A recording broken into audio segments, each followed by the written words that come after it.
हरे कृष्णा. सगळ्या भक्तांचं स्वागत आहे आजच्या आपल्या कार्यक्रमामध्ये.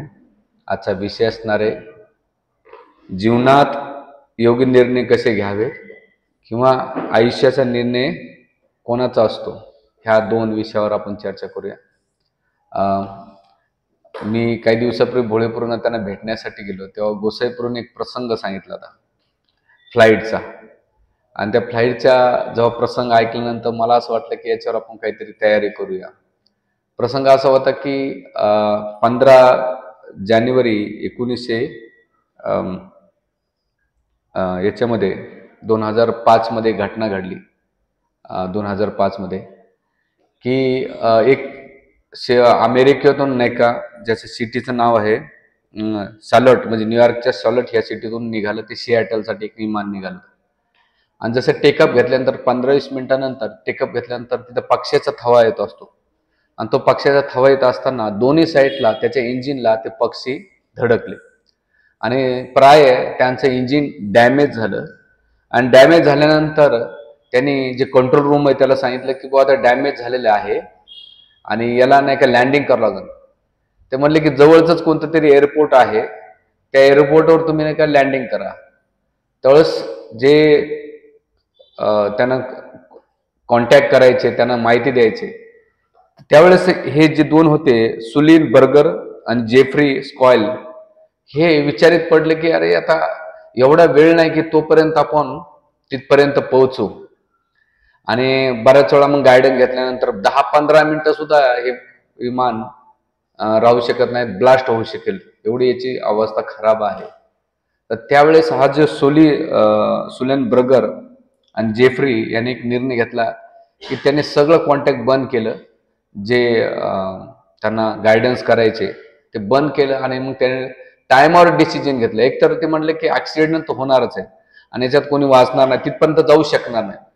मग करायचं तर काय करायचं, तर न्यूयॉर्क आपलं सिॲटलच्या आतमध्ये एक नदी वाहते दोन्ही सिटीच्या मधून. ते म्हटले की आपण नदीमध्ये लँड करूया आणि हा पहिल्यांदा प्रयोग असणार आहे.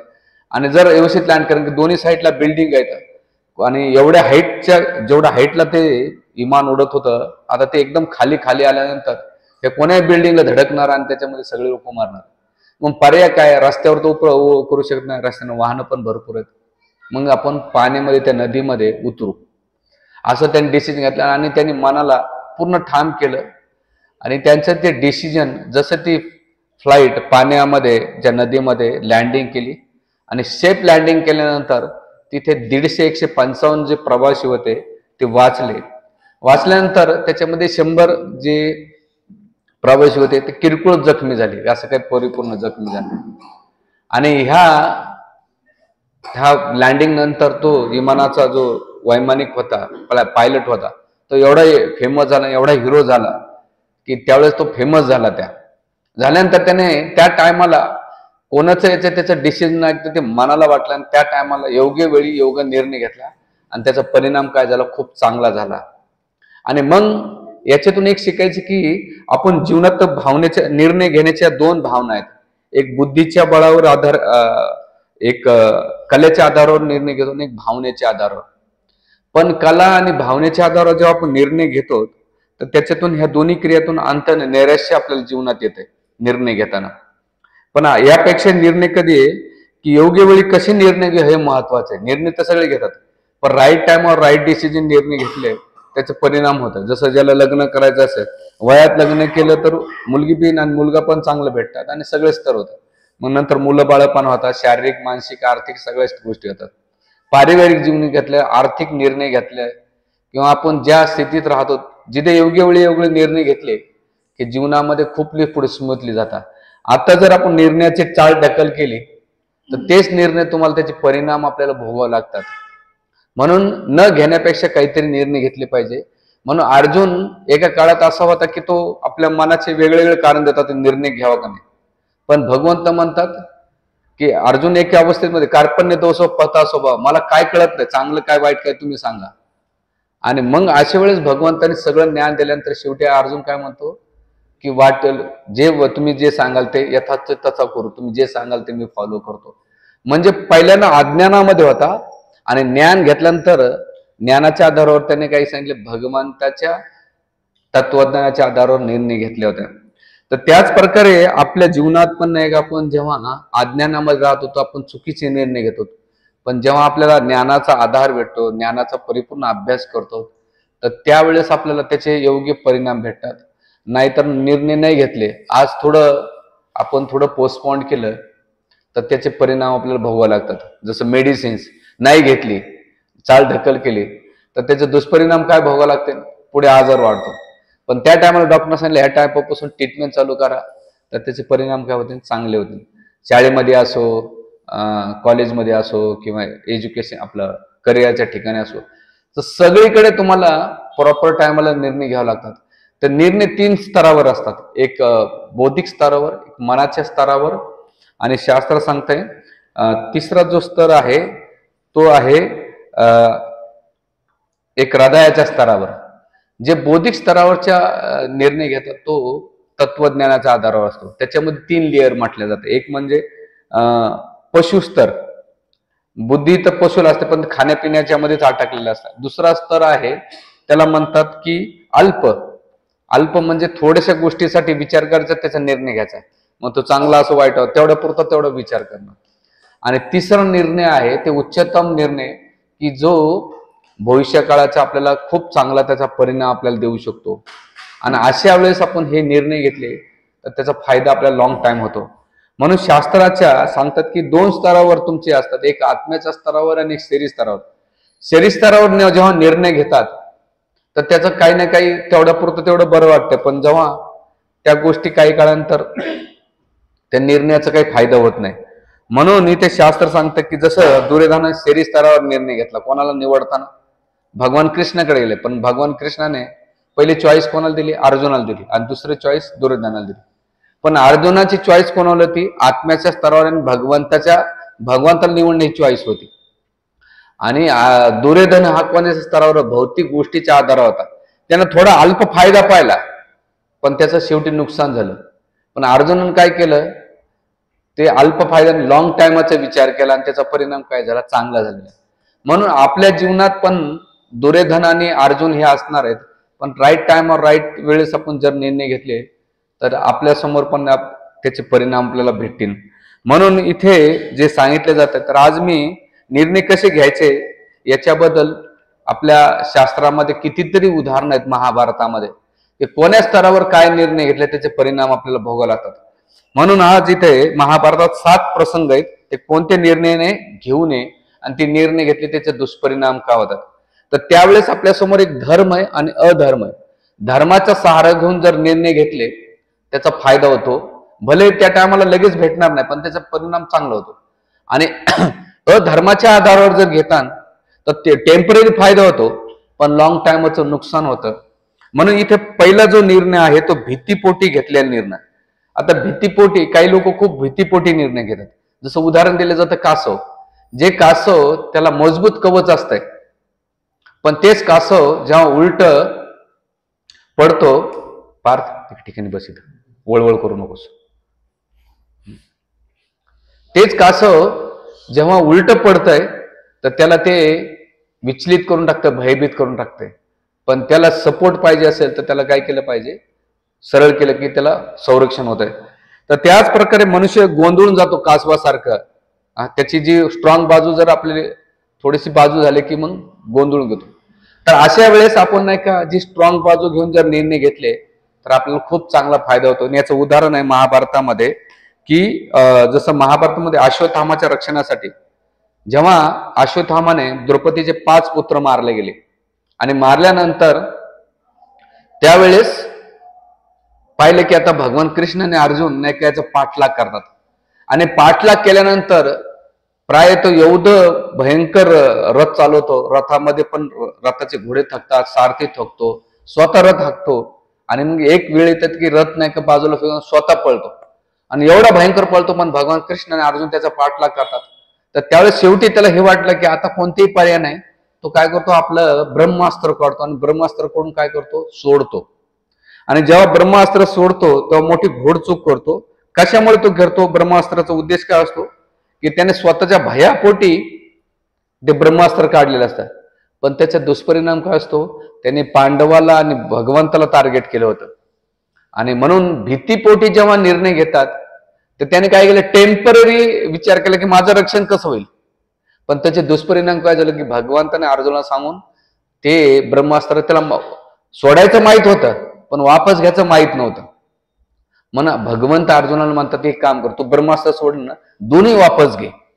आणि दोन्ही वापस घेतल्यानंतर भगवंत अर्जुनाला सांगतात त्याला काय करायचं, दंड द्यायचा. ब्राह्मण पुत्र जरी असला, हा जिवंत राहायला पाहिजे, ब्राह्मण असून मृत्यू त्याला कारणीभूत नाहीये, पण याला दंड कसा द्यायचा तू ठरव. आणि मग तिथं जेव्हा सभेत घेऊन गेल्यानंतर द्रौपदी जसं पाहते सोडून द्या, तिथं दया भावाचा भावना आली त्याच्यामध्ये. पण भीम काय म्हणतो, नाही याला नाही का जे बालक होतं त्यांचा वध केलाय आणि याला दंड दिला पाहिजे. आणि ह्या दुविधामध्ये त्याने त्यावेळेस अर्जुनाची खरी कसोटी काय होती की अशा वेळेस भगवंताचा मूड जमणार, द्रौपदीचा आणि भीमाचा पण राहायला पाहिजे. तर त्यावेळेस अर्जुनानं काय केलं, अतिशय चातुर्यानं निर्णय घेतला. काय निर्णय घेतला की तिथे त्याचा जो मस्तकावरला मणी होता तो काढून घेतला. आणि काढून घेतल्यानंतर इथे द्रौपदी पण संतुष्टी झाली का, जीवनदान दिलं. आणि दुसरं तिथे भीम पण का झालं, कारण त्याची सगळी शक्ती कशामध्ये, मनामध्ये, आपल्या त्या मनीमध्ये होते. म्हणजे दोघांना पण निर्णय, अर्जुनाने जो निर्णय घेतला, द्रौपदी पण खुश झाली आणि इकडे भगवान कृष्ण आणि भीम पण झाले होते. तर त्यावेळेस अश्वत्थामाने भीतीपोटी निर्णय घेतला, पण त्याचा दुष्परिणाम काय झाला, अर्जुनानं काय केलं, एकदम समजदारीने आणि भगवंताच्या संघामध्ये आणि तत्वज्ञानाच्या आधारावर निर्णय घेतला. म्हणून हे आपल्या जीवनामध्ये आपल्याला पण अशी सिच्युएशन येते, त्यावेळेस आपण कोणते निर्णय घेतले पाहिजे आणि त्याचे परिणाम. म्हणून धर्म अधर्म आणि तेवढ्या पुरता विचार न करायचा, लॉंग टाइम विचार करायचा की नाही याचा फायदा कसा होतो. बरेच वेळा आता एक साधं उदाहरण देतो, काही दिवसापूर्वी आमच्याकडे मिसळ पाव केली होती रात्रीच्या टायमाला. काही जणांना होतो त्रास, खाऊ नये, डॉक्टरने स्ट्रिक्टली सांगितलंय. पण त्याने काय केलं, टेम्पररी विचार केला. टेम्पररी निर्णय काय, उद्याची उद्या बघू ना. पण दुसऱ्या दिवशी सकाळी त्याचा इफेक्ट जाणवला. तर थोडासा जो टेम्पररी निर्णय घेतात त्याचे दुष्परिणाम होतात. आणि त्या टेम्पररी टायमाला निर्णय घेतला असता, नाही यार मी थोडं सहन केलं असतं, तर दुसऱ्या दिवशी एवढा त्रास झाला नसता.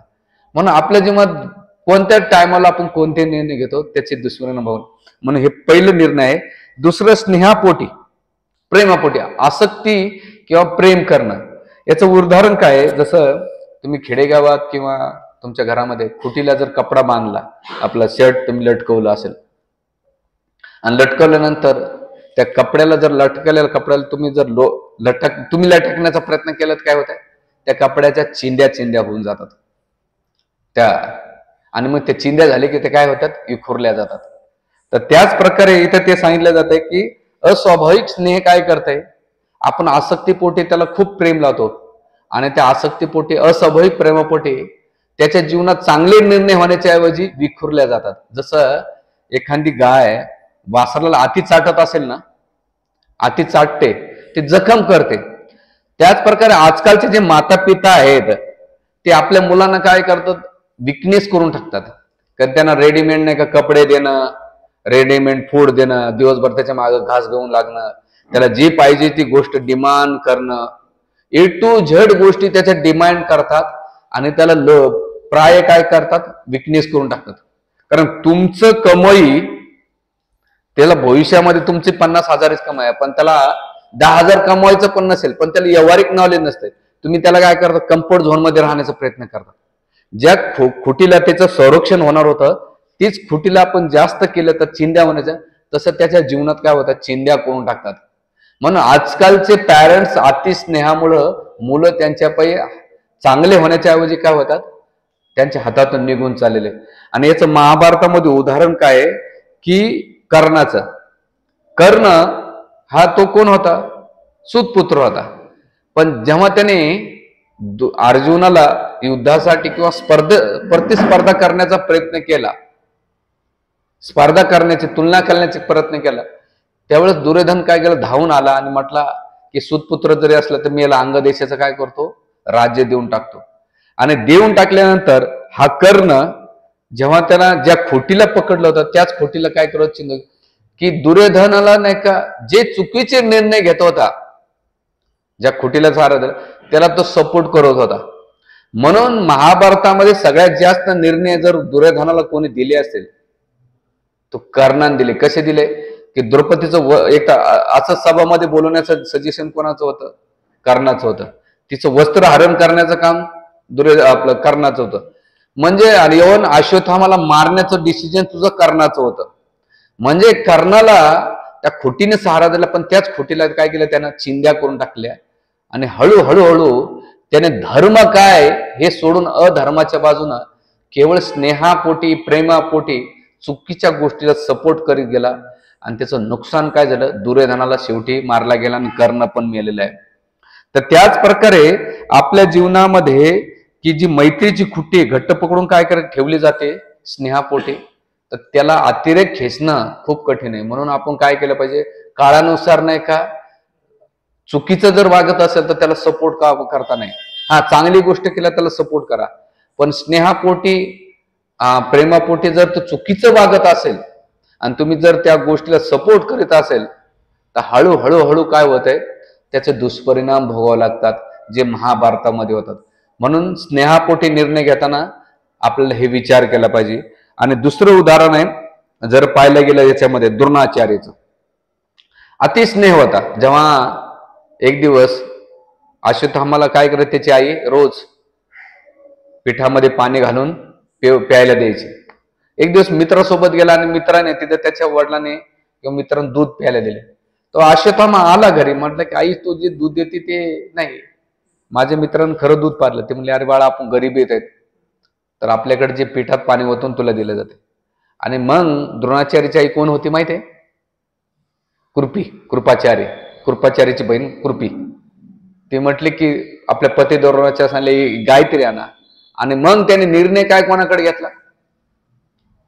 विराट राजाकडे, त्यांच्या द्रुपद मित्राकडे गेले. आणि द्रुपदाने काय केलं? तिथं अपमान केला. अपमान घेतल्यानंतर द्रोणाचार्य ब्राह्मण होते, त्यांना क्षमागुण असला पाहिजे, पण त्यांनी बदल्याच्या भावनेचा निर्णय घेतला आणि कोणाची चाकरी स्वीकारली? कौरवांची, विशेष करून भीष्म पितामह. कारण मी यांची चाकरी स्वीकारली, यांच्या मुलांना नातवांना जर ट्रेनिंग दिली ते पुढे भविष्यामध्ये माझी मनवांछित इच्छा पूर्ण करतील. आणि तेच झालं. जेव्हा गुरु दक्षिणा मागण्याचा वेळ आला तर त्याने म्हटले की तुम्ही द्रुपदला हरवा. पहिले कौरव गेले, कौरव हरू शकले नाही. आणि मग अर्जुन आणि भीमाने द्रुपदला हरवलं आणि बंदी करून आणलं. आणि त्या बंदी आणल्यानंतर तिथे त्यांनी निर्णय वाटून घेण्याचा निर्णय घेतला. तर हळूहळू काय झालं की ते पुत्र स्नेहापोटी त्यांनी पहिला एकतर कौरवांच्या चुकीच्या बाजूने आले, ब्राह्मण असून त्यांनी त्यांचा निर्णय घेतला. सेकंड काय निर्णय घेतला की अश्वत्थामा नेहमी कौरवांच्या बाजूने होता आणि कौरव जे चुकीचे करीत होते त्याला सपोर्ट कोण करीत होता? अश्वत्थामा करीत होता. आणि त्यावर अश्वत्थामा पण चुकीचा वागत होता. आणि त्यांचा निर्णय काय? एक एक निर्णय स्नेहापोटी किंवा प्रेमापोटी, जरी त्याची पात्रता नसताना त्याला काय दिलं माहितीये का? ब्रह्मास्त्र दिलं. बाकी सगळ्यांना दिलं. एक दिवस अश्वत्थामा आला की तुम्ही सगळ्यांना ब्रह्मास्त्र देतात, मला का देत नाही? तेव्हा अश्वत्थामाच्या द्रोणाचार्यांच्या मनात आलं की हा पात्र नाहीये, याचा दुरुपयोग करू शकतो. पण स्नेह एवढा होता, एवढं प्रेम होतं की त्याला पात्र व्यक्ती न बघता सुद्धा ते दिलं.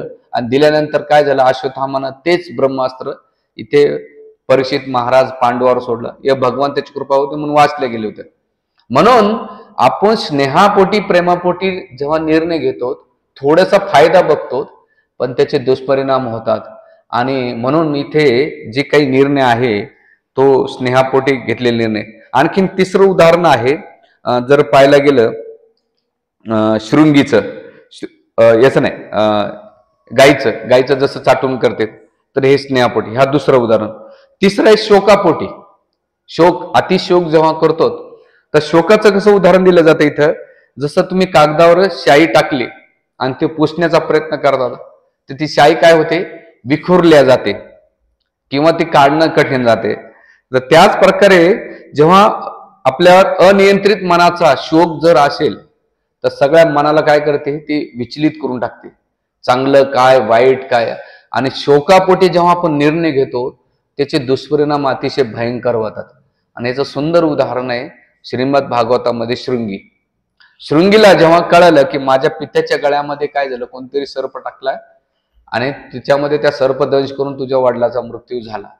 ही बातमी जसं ऐकतात शृंगी, तर त्याला पहिले विलाप करतो, शोक करतो, आणि शोकापोटी त्याने निर्णय तिथे खातरजम नाही केली की चांगलं काय काय परिस्थिती आहे, सिच्युएशन न बघता कौशिक नदीचं पाणी घेतलं आणि पाणी घेऊन काय केलं, येणाऱ्या 7 दिवसामध्ये तक्षक नावाचा दंश करून परीक्षित राजाचा मृत्यू होईल.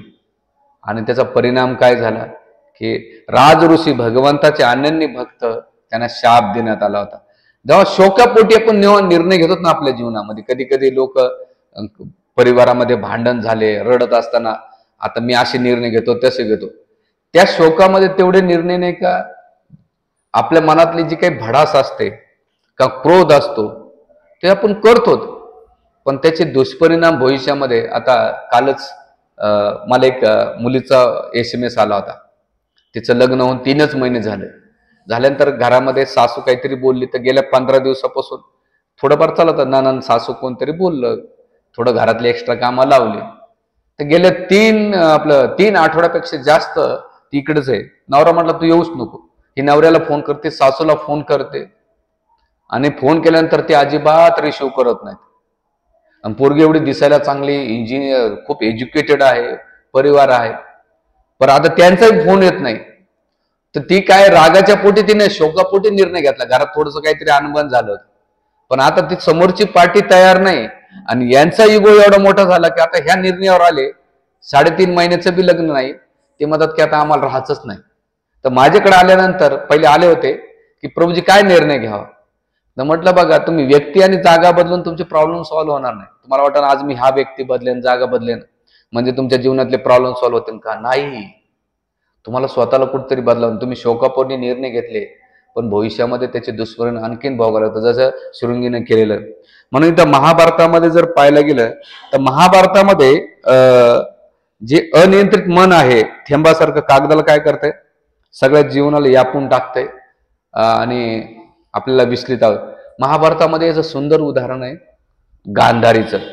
गांधारीने काय केलं, जेव्हा कुंती महाराणीने पांडवांना जन्म दिला आणि ही बातमी ऐकती, कोण ऐकतंय? गांधारी. जशी बातमी ऐकते गांधारीला शोक होतो. कशाचा शोक होतो? ईर्ष्याने शोक होतो. ईर्ष्या म्हणजे काय की माझ्या पहिले त्याचा जन्म कसा झाला, आणि शोक कशा होतो की त्यांना पहिले मुलं झालेले येतात. आता मी काय करायचं, आणि शोकापोटी ते आपल्या गर्भाचे काय करते, तुकडे करते, मांसाचा गोळा करते, आणि त्या मांसाच्या गोळ्यामुळे काय झालंय, ते बाहेर जेव्हा जन्माला येतात तर सगळे मांसाचे गोळे येतात. आणि मांसाचे गोळे आल्यानंतर काय करायचं याचं, तर वेदव्यास म्हटले एका मटक्यामध्ये भरून ठेव, हे भविष्यामध्ये यांचे पुत्र जन्माला येतात. म्हणून इथे शोकापोटी निर्णय घेतला. तर शोकापोटी निर्णय घेतल्यानंतर जीवनभर तिला शोक करावा लागला, आणि त्याच्या शोकापोटी कौरवांचे सगळे ऑलमोस्ट सगळेजण मारले गेले होते. म्हणजे गर्भ अवस्थेमध्ये तिने शोक केला आणि त्या दुष्परिणाम झाला, आणि शेवटपर्यंत तिच्या जीवन शोकामध्येच गेलं होतं. हे पहिलं उदाहरण आहे.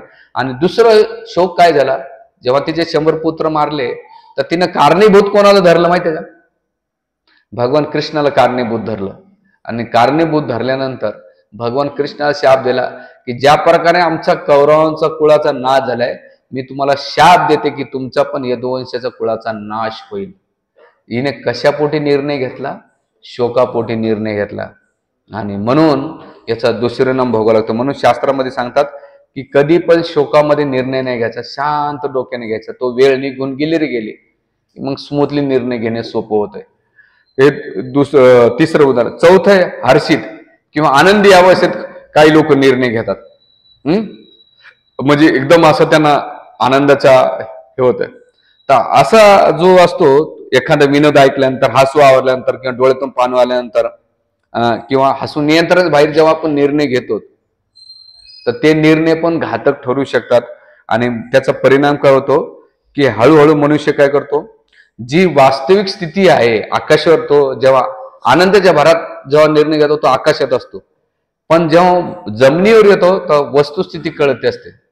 आणि म्हणून महाभारतामध्ये याचं उत्तर काय आहे की महाभारतामध्ये जेव्हा विराट राजा होते, उत्तराने काय केलं, जाताना डिंग्या मारून गेला की त्या कौरवांना मी सहज हरवू शकतो, मला नाही का थोडस कृष्णासारखा सारथी पाहिजे असं तसं तो भरपूर काही डिंग्या मारत होता.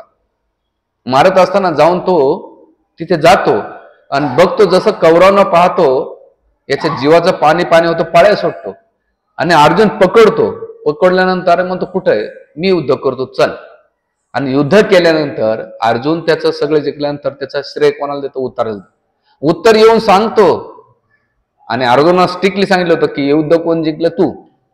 आणि विराट राजाला जेव्हा कळतंय, काय कळतंय की माझ्या पुत्राने कौरवाला हरवलंय आणि त्या आनंदाच्या भरात हर्ष भरात अवस्थेमध्ये तिथे युधिष्ठिर महाराज म्हटले अशक्य आहे. काय अशक्य आहे, हे शक्यच होऊ शकत नाही की उत्तरासारखा मुलगा कौरवांना हरू शकेल. तर रथी पितामह भीष्म, द्रोणाचार्य, कृपाचार्य, शकुनी, त्याच्यानंतर दुर्योधन असे दिग्गज कर्णासारखे रथी महारथी होते. यांना कसं काय हरवलं, पण त्याने विचार नाही केला. जमिनीची स्थिती न पाहता हवेत आनंद झाला की माझ्या पुत्रांना सगळ्याला हरवलं. त्यावेळेस कंक होते कोण, युधिष्ठिर महाराज.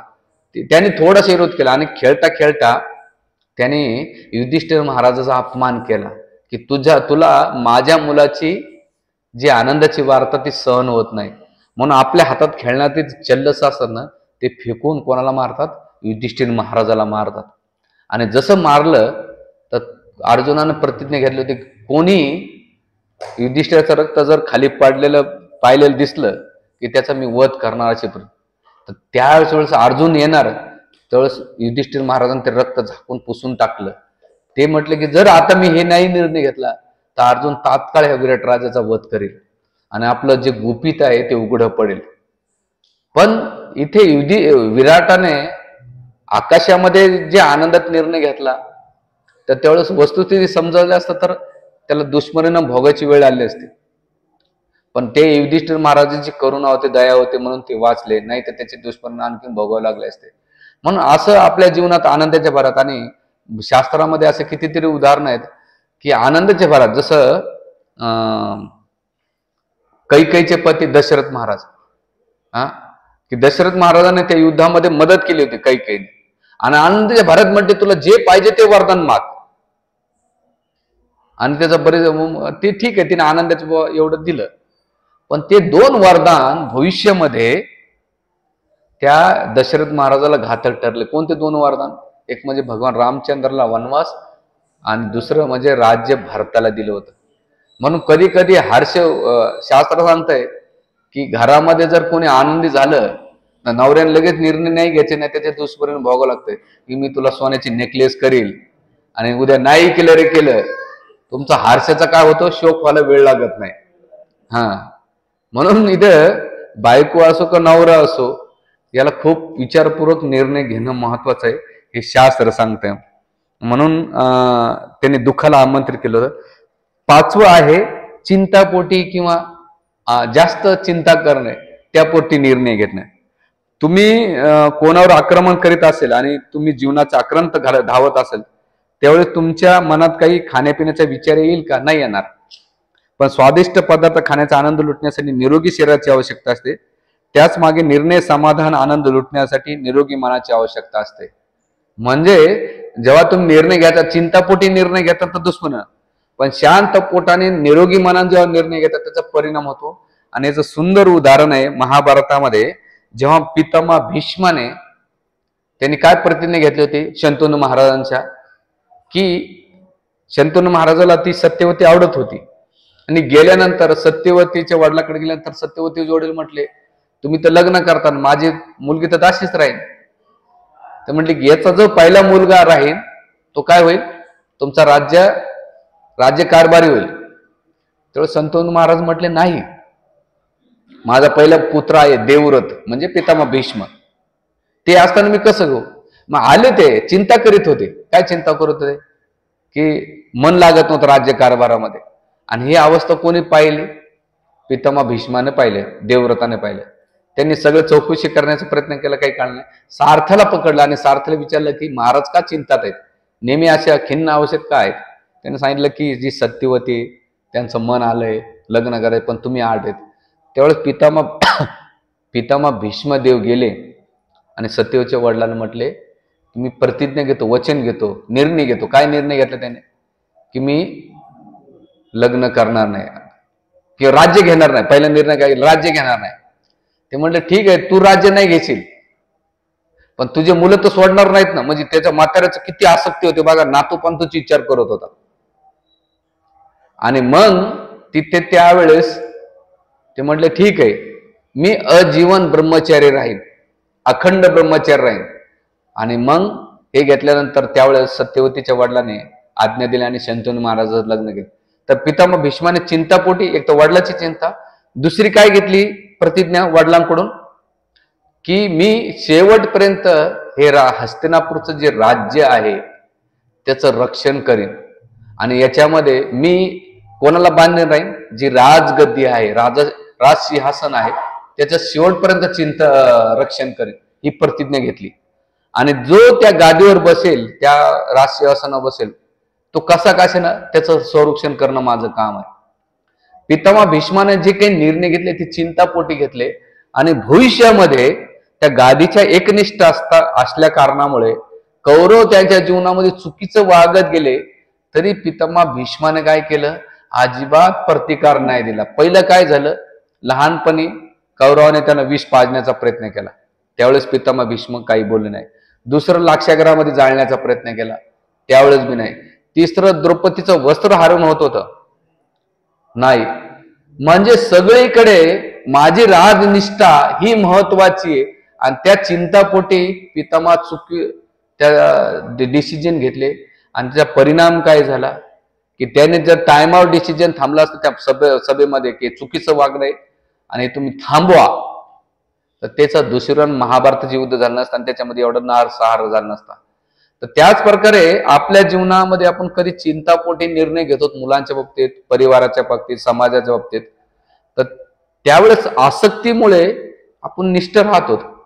पण भविष्यामध्ये त्या आसक्तीमुळे जर समोरचा व्यक्ती चुकीचं वागत असेल, चुकीचं बोलणं करत असेल आणि त्यावेळेस आपण त्याला थांबवलं नाही, तर भविष्यामध्ये आपल्याला खूप मोठं नुकसान किंवा खूप मोठी किंमत आपल्याला चुकावं लागते. म्हणून शास्त्रामध्ये सांगितलेलं आहे की आपण चुकीचे निर्णय घेतले जातात आणि चुकीचे निर्णय आपण थांबवले पाहिजे. हा झाला दिलेला आहे. दुसरं आहे 6वं, इतराच्या मतानुसार निर्णय घेणे. लोक काय सांगतात, मी सांगतो असं म्हणून तुम्ही ऐका. म्हणून कधी कधी जेव्हा दुसऱ्याच्या निर्णयानुसार घेतलं, चांगलं झालं तर त्याला श्रेय देतो, वाईट झालं की त्याचा आपण बिल कोणा फाडून देतो, समोरच्या व्यक्ती. याने यादा सांगितलं म्हणून मी ऐकलं. जसं आमच्या मंदिरामध्ये लोक येतात ना, आमच्या प्रभूजीकडे कोणाकडे येतात, तर आम्ही पहिले निर्णय द्यायचो, पण चुकीच झालं ना, प्रभूजी मी तुम्ही सांगितलं म्हणून मी हे केलं, मी असं केलं तर असं झालं असतं, पण तुमचं ऐकून माझ्या जीवनात असं झालं, तसं झालं, हे झालं, ते झालं. त्यापेक्षा आजकाल प्रीचर लय हुशार झालेत. ते काय करतात, सगळं ऐकतात. मग शेवटी त्याला विचार, तुला काय वाटतंय? तो म्हणतो नाही प्रभूजी तुम्ही सांगा. नाही, माझ्या सांगण्यापेक्षा तुझं काय मत आहे? तो म्हणतो नाही प्रभूजी असं केलं तर असं होईल, असं केलं तर.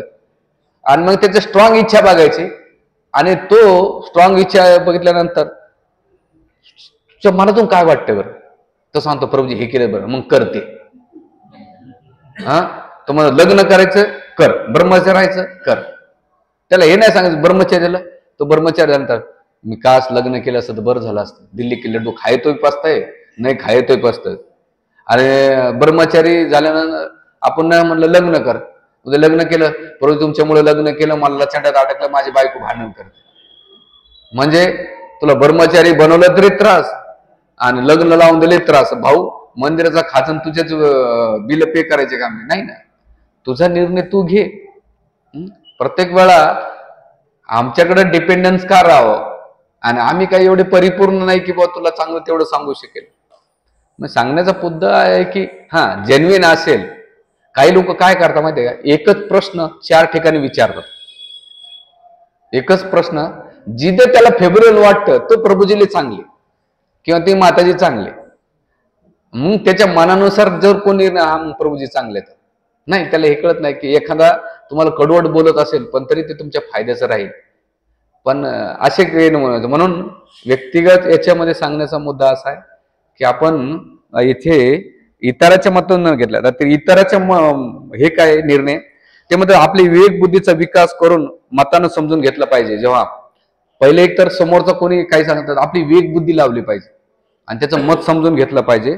आणि मग तिथे धर्माच्या हृदयाचा पाया बांधल्यावर विवेक बुद्धी एक पटलासारखी, ज्याच्यावर आपण इतरांच्या मताची पारख करू शकतो. जर कोणी तुमच्याकडे मत मागाय आलं तर तुम्ही एकदम पारख्यानं, जसं सीट स्कॅन असते ना, त्या तत्वातून जेव्हा तुम्ही पाहता आणि तेव्हा तुम्ही पाहिल्यानंतर त्याला जर निर्णय दिला ना योग्य रीतीनं, तो खूप चांगला राहत आहे. जर विवेक बुद्धीच्या स्तरावर न निर्णय घेता, भावनिक स्तरावर निर्णय घेता, तेवढ्या पुरता तेवढा विचार करू, तर तुमच्या जीवनात बी क्लेश येतात आणि समोरच्या व्यक्तीत पण क्लेश येऊ शकतात. म्हणून आपण हे घेतलं पाहिजे. आणि याच्यामध्ये महाभारताचं चांगलं उदाहरण आहे. ते म्हणतात की इतरांच्या मताचं परिणाम पालन करणं किती भयंकर असते. की शकुनी प्रत्येक वेळा दुर्योधनाला सजेशन द्यायचा, आणि दुर्योधन त्याची बुद्धी एवढी काही नव्हती, हुशार होता, कपटी होता, पण सजेशन द्यायला कोण होतं? शकुनी होता. दुसरं कोण होता? कर्ण होता. चांडाळ चौकडे 4 लोक सोबत असतात, दुःशासन, कर्ण, शकुनी आणि दुर्योधन. हे 4 चांडाळ चौकडी, तेव्हापासून ते शब्द आलेला चांडाळ चौकडीचा. हातच नाही. हे 4 लोक एकाच मताचे निर्णय घ्यायचे, पण ते टेम्पररी विचार करायचे. लाक्षच्या घरामध्ये जाळल्यानंतर काय होईल? राज्य भेटल. त्याच्यानंतर असंच सभामध्ये द्रौपदीला काय करायचं? या चांडाळ चौकडीने निर्णय घेतला. दुष्परिणाम काय झाला? सगळं कौरव मारला गेले होते. म्हणून इथे शास्त्र सांगतंय की जेव्हा तुम्ही अंधाधुंद अनुकरण करताना एखाद्याचं, तर तुम्हाला पुढे गड्डा आहे ना का, तुम्ही गड्ड्यात पडल्याशिवाय राहणार नाही. आणि दुसऱ्या बाजूला अर्जुनानं सुद्धा मत घेतलं. कोणाचं घेतलं? भगवान कृष्णाचं. पण भगवान कृष्णाने जे मत दिलं ते धर्माच्या आधारावर दिलं. आणि शेवटी भगवान कृष्णानं सगळं ज्ञान दिल्यानंतर हे नाही म्हटलं आता मी सांगितलं ते फॉलो कर. भगवंत म्हणतात वाटेल ते कर बाबा, तुला नाही समजलं तर पुन्हा गीता रिपीट करतो. असं नाही की आता मी तुला एवढं प्रवचन दिलंय, मी सांगतो तसं कर. नाही, भगवंताने काय केलं? किती सेफ झोन मध्ये राहिले भगवंत. म्हणजे सगळं सांगितलं, रिपीट सांगायला तयार आहे, पण तुझे निर्णय तुलाच घ्यायचे बरं, मी सोबत राहील. म्हणजे भगवंत पण आपल्याला शिकवत आहेत की भगवंत पूर्ण पुरुषोत्तम असून सुद्धा ते निर्णय देत नाही. मग आपण कोण ह्या जगामध्ये कोणाला काही निर्णय देण्यासाठी? काही जण घरात असतात ना, माझं मत चाललं पाहिजे, किंवा मी सांगतो म्हणून ऐकलं पाहिजे, किंवा मीच हुशार आहे, किंवा माझ्याच ज्या गोष्टीचं पालन केलं पाहिजे. नाही होत रे राजा, प्रत्येक जण ऐकेलच असं नाही, आणि तुमचं मत परिपूर्णच असेल असं नाहीये. आपलं मत मांडायचं आणि बाजूला व्हायचं. आमच्याकडे प्रभूजी आहेत ना, ते काय करत 2 मार्ग सांगतात. असं केलं तर असं होईल, असं केलं तर असं होईल. तुझ्याकडे 2 चॉईस आहे, तू ठरव काय घ्यायचं. म्हणजे भगवंत पण शिकवतात आपल्याला, गुरु पण शिकवतात की आपल्या जीवनामध्ये 2 मार्ग असणार आहेत. तुम्ही जो मार्ग चॉईस करणार आहे त्याचं गंतव्य तुम्हाला ठरव. चांगलं निवडलं तर चांगलं गंतव्य असणार आहे, वाईट निवडलं थोडाफार टेम्पररीची विचार करतात तर तुम्हाला त्याचं नुकसान भेटल. आणि चांगल्यामध्ये काय लगेच फायदा नाही भेटणार, पण लॉंग टाइम जर विचार केला तर हे होतं. जसं या जगामध्ये उदाहरण घेताना इंद्रिय तृप्तीचं टेम्पररी आनंद भेटल, पण शेवटी आत्मगंत जे गंतव्य आहे ते अधोगती जाणार आहे. पण भक्तीमध्ये पहिल्यांदा तुम्हाला काही रिझल्ट दिसणार नाही.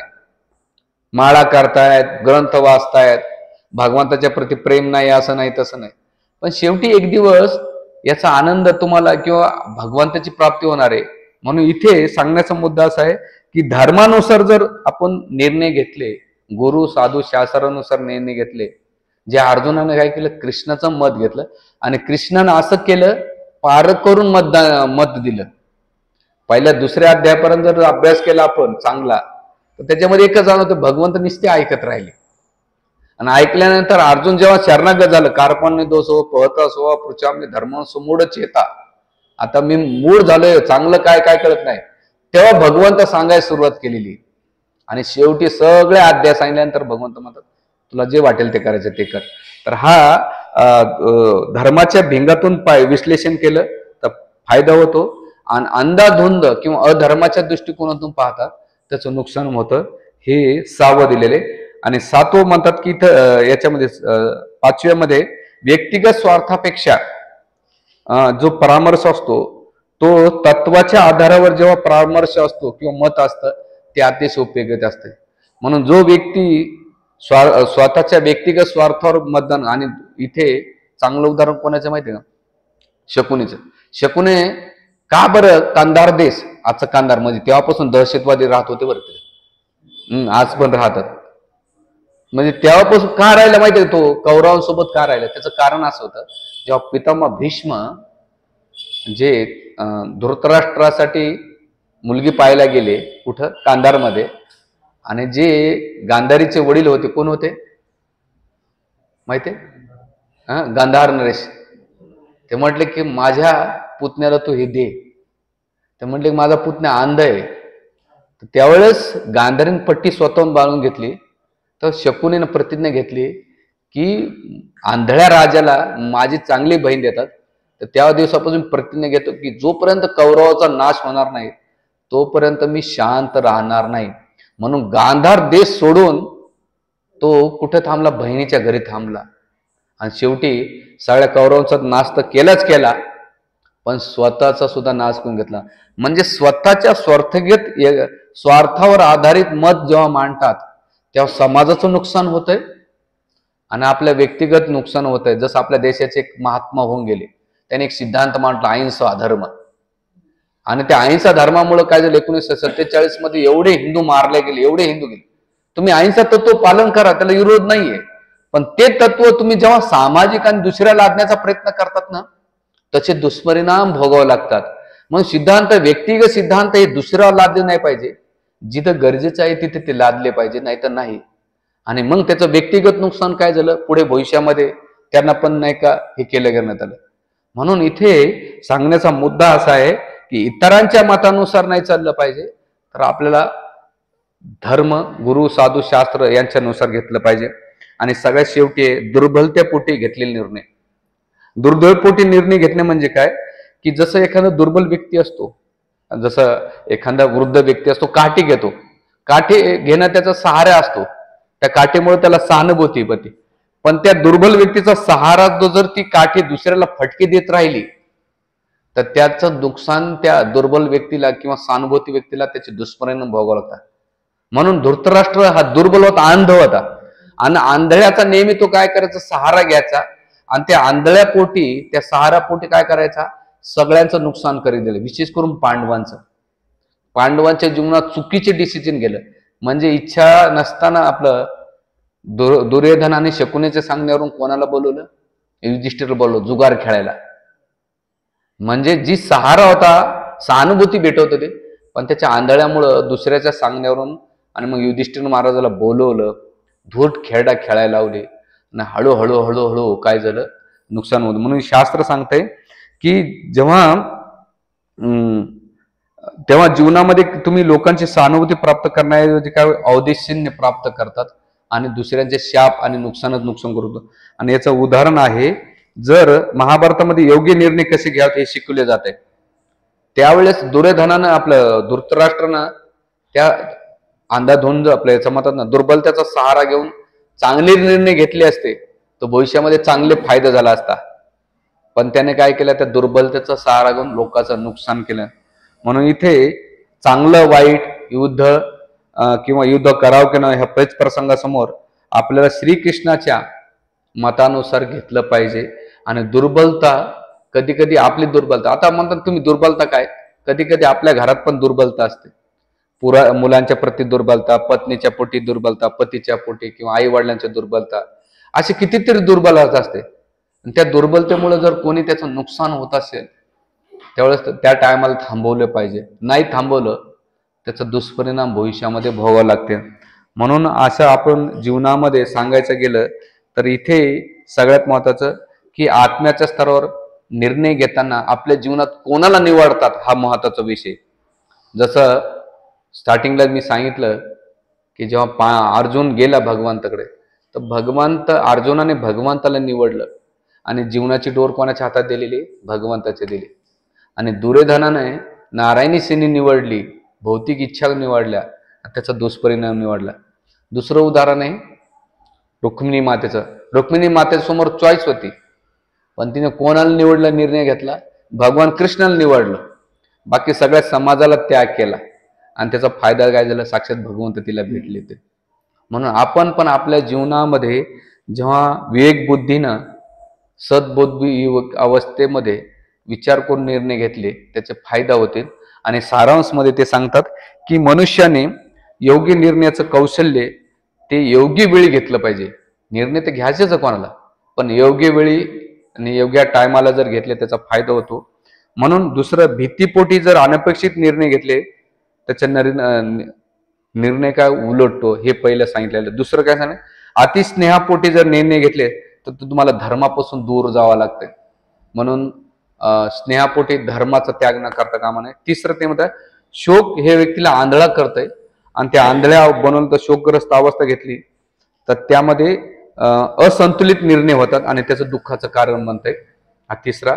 चौथं ते सांगतात की इतराच्या मतावर आधारित निर्णय घेतले तर अस्पष्टपणा. म्हणून भगवंत गीतेमध्ये म्हणतात की परधर्म भयावा, दुसऱ्याचं अनुकरण कधीच करू नये.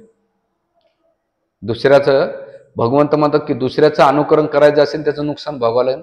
म्हणून तुझ्या जीवनातले निर्णय तू घे, चांगले का वाईट असो, त्याचा फायदा नाही का तुला दुसऱ्यावर क्लेम करण्याचं हे राहणार नाही, अधिकार राहणार नाही.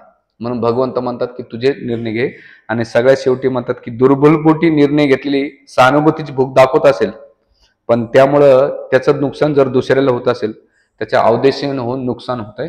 आणि शेवटी म्हणतात की भय, क्रोध आणि शोक इत्यादीतून जो मुक्त असेल, तीन गोष्टी जर त्याच्यातून मुक्त असेल, शोक, भय आणि क्रोध मुक्त असेल, तर स्थिर मनाचा व्यक्ती निर्णय घेऊ शकतो. जर स्थिर मनाचे व्यक्ती नसेल आणि त्याच्याकडून तुम्ही निर्णय घेत असेल, ते शेवटची लाईन काय सांगतात, जर तुम्ही अस्थिर व्यक्तीकडून निर्णय घेतात, तो अस्थिर आहे स्वतःमध्ये आणि त्याचे निर्णय जेव्हा तुम्ही घेतात तुमच्या जीवनात, तर तुम्ही तुमच्या जीवनात स्थिर कसे राहू शकाल. म्हणून तुम्हाला निर्णय घेताना जो स्थिर व्यक्ती त्याचे निर्णय घ्या. आणि स्थिर व्यक्तीचं लक्षण काय, म्हणजे घेणाऱ्या आणि देणाऱ्यामध्ये ते म्हणतात तीन गोष्टी, भय, क्रोध आणि शोक इत्यापासून मुक्त आहे. तो स्वतः स्थिर राहतो, तो निर्णय चांगले घेतो आणि दुसऱ्याला सुद्धा तो चांगले निर्णय घेऊ शकतो. म्हणून येणाऱ्या काळामध्ये, भविष्यामध्ये आपल्या जीवनात आपल्याला जे निर्णय घेतात ते भयातून मुक्त, शोकातून मुक्त आणि क्रोधात म्हणून निर्णय घेतलं तर सकारात्मक ऊर्जाकडे घेऊन आपल्या जीवनामध्ये त्याचं चांगलं आपल्याला फळ प्राप्त होते. म्हणून इथे आपण प्रत्येकाने शरीर स्तरावर न घेता आत्म्याच्या स्तरावर निर्णय घेऊन आपल्या जीवनाला परिपूर्ण प्राप्त केले पाहिजे. आणि कोणता निर्णय घेतला पाहिजे की भगवत प्राप्ती करायची का इंद्रिय भोग करायचा. शास्त्र तुम्हाला खूप सांगून गेलेले, ग्रंथकार सांगून गेलेले आहेत, साधू संत सांगून गेलेले आहेत. आपल्याला नाना प्रकारचे माध्यम आहेत आपल्याला भगवंताकडे ओढण्यासाठी. पण आपण भौतिक दुर्योधनासारखंच राहिलं की मला भौतिक जगाचा भोग करायचा, एन्जॉय करायचा, टेम्पररी इंद्रियतृप्तीमध्ये लागतात तर त्याचे दुष्परिणाम भोगावे लागतात.